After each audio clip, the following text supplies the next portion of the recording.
How do I optimize my GPUs for maximum money?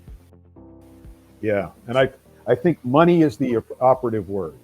So if there's a program, if you're looking at my screen still, which you are, Yeah, we are. see this one that says MSI Afterburner?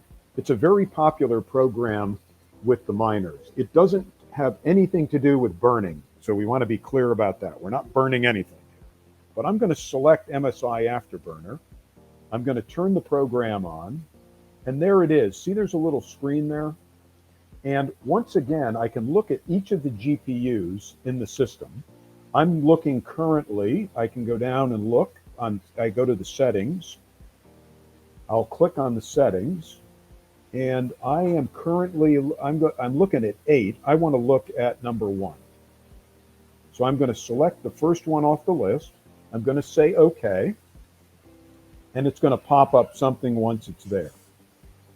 And what you do in MSI Afterburner is you set 3 parameters. And by the way, you're going to have to play around with these to get them set right. But I suggest when you look up your Afterburner settings, you just Google Afterburner settings for your GPU type and the type of memory that you have. So it could be Micron, Samsung, or Hynix. And each one of those ones that I just showed you had a different memory type. So once you've done that, you've optimized your GPUs for running in the rig. How do I set up NiceHash? All right. So NiceHash is a program. You see it right there. I've got it already running here on the mining system. What we're looking at right now is the dashboard of NiceHash. See how it says it is mining. I could stop it mining right now, but I want to be making money here. But you can stop it from mining by just pushing the stop button. You can look at the devices that are there. We can select that. Here it's showing me each of the devices that are running on the system. So those are all 8 of them. And you'll see they have slightly different names based on the different manufacturers, but they're all 1660 Supers. And it gives you some statistics. What you're going to want to do when you start the first time is you're going to want to do what's called benchmarking. So see the benchmark? So I set it up. I know what kind of benchmarks I want to run. So I know specifically what algorithm I want to run. And if I select, for example, the first GPU in the system and see it, it'll say that it's currently mining. And this, by the way, see how it says mining excavator, speed, BTC, that's how much Bitcoin per 24 hour, and it's in the mining state. So that is the algorithm that we're actually running on the first card. And you could run a different algorithm on every card, a different cryptocurrency. The benchmark, if you program the benchmark and you say, I'd like to start the benchmark down here, I'm not going to start it again here because it might take longer. It might take, several minutes to do it.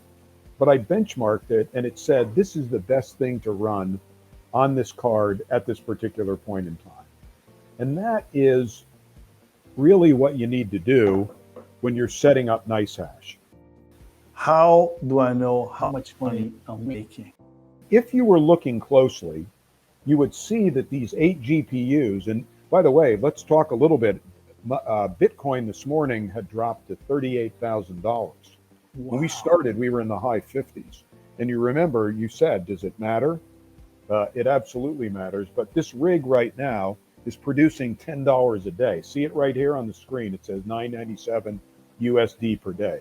It's producing 0.25 of a micro bit. I think it's a thousandth of a Bitcoin. So it's 0.25 of a thousandth.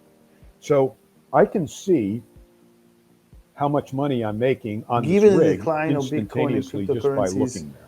What is the future of crypto mining? The future of crypto mining, you want to be careful and you want to be thoughtful. You have to set yourself how much money you're going to invest in this, how long you're waiting to get paid back. I made a decision that said, I'll put about $20,000 into this. I expect to get paid back. I'll have been paid back within 10 months. Right now, with the price of the crypto coins dropping a little bit, if you were to get into it today, it's probably going to be more like a year and a half before you get paid back with the type of systems I've shown you. So what is the future of it? There are a whole bunch of things that are happening. So I think it's still a bright market for crypto mining. Um, you know, there's a great temptation from people to start trading in the crypto. I'm not trading in it. I'm just collecting the crypto coins and putting them in a savings account at a company called Coinbase. You set up an account, it sits in there. And yes, I could get myself upset if I looked at it because it was $6,500 a couple of weeks and it was $5,000 this morning. You know, it's gone down. But you know, if it goes back to 68,000, it's going to go Which up you to 12,000. It could. It But should. but if you're trading, that's different than mining. Mining is we're verifying transactions and helping people, you know, find more of these coins. And when we do that, we get paid. So it's like a job.